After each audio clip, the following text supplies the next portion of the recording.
Ready start.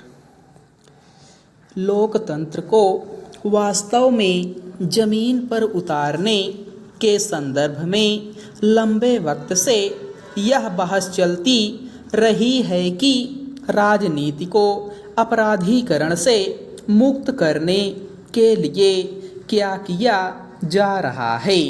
ऐसा कोई राजनीतिक दल नहीं है जो लोकतांत्रिक ढांचे में आपराधिक छवि के लोगों के जगह बनाने का समर्थन करता हो, लेकिन विचित्र यह है कि अमूमन सभी पार्टियां चुनाव के वक्त सिर्फ इस बात का ध्यान रखती हैं कि किसी सीट पर उन्हें ही जीत मिले, भले ही उसके लिए उन्हें किसी दागी या आपराधिक पृष्ठभूमि के व्यक्ति को टिकट देना पड़े।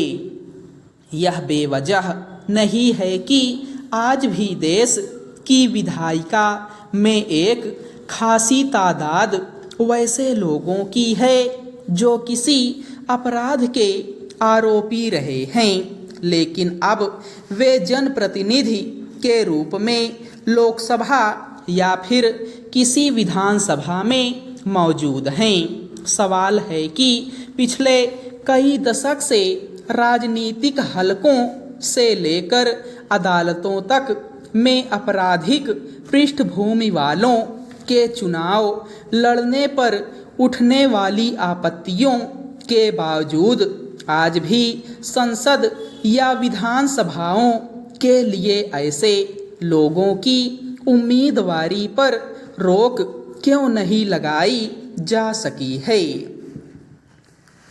इस मसले पर चुनाव आयोग की ओर से अक्सर कई स्तर पर हिदायतें दी जाती रही हैं। नामांकन के वक्त निर्धारित प्रपत्र में उम्मीदवारों की ओर से अपने अतीत का ब्यौरा दर्ज कराया जाता है, जिसमें अपने आपराधिक रिकॉर्ड या खुद पर आरोप होने के बारे में भी बताया जाता है।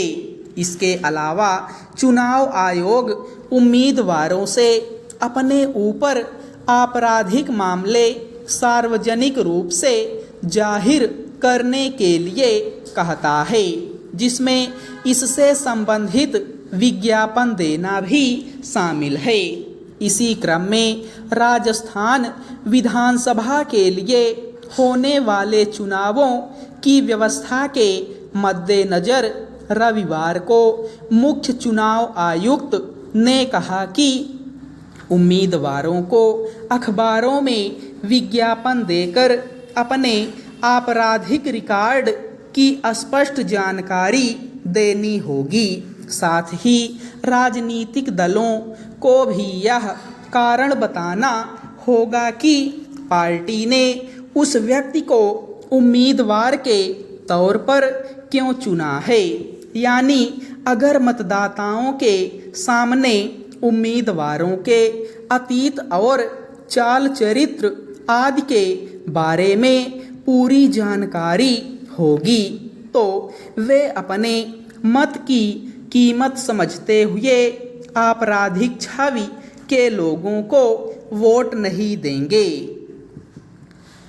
निश्चित रूप से चुनाव आयोग की मंशा राजनीति और लोकतंत्र को अपराध की छाया से मुक्त करने की है, लेकिन देश भर में पिछले कई चुनावों के मौके पर ऐसी ही घोषणाओं के बावजूद अब तक इस तस्वीर में क्या फर्क आ सका है। हालत यह है कि एसोसिएशन फॉर डेमोक्रेटिक रिफॉर्म्स की हाल की एक रिपोर्ट के मुताबिक 40% मौजूदा सांसदों के खिलाफ आपराधिक मामले दर्ज हैं, जिनमें 25% गंभीर अपराध से जुड़े हैं। आखिर क्या वजह है कि चुनाव आयोग की बार बार की घोषणाएं जमीनी स्तर पर लागू होती नहीं दिखती हैं।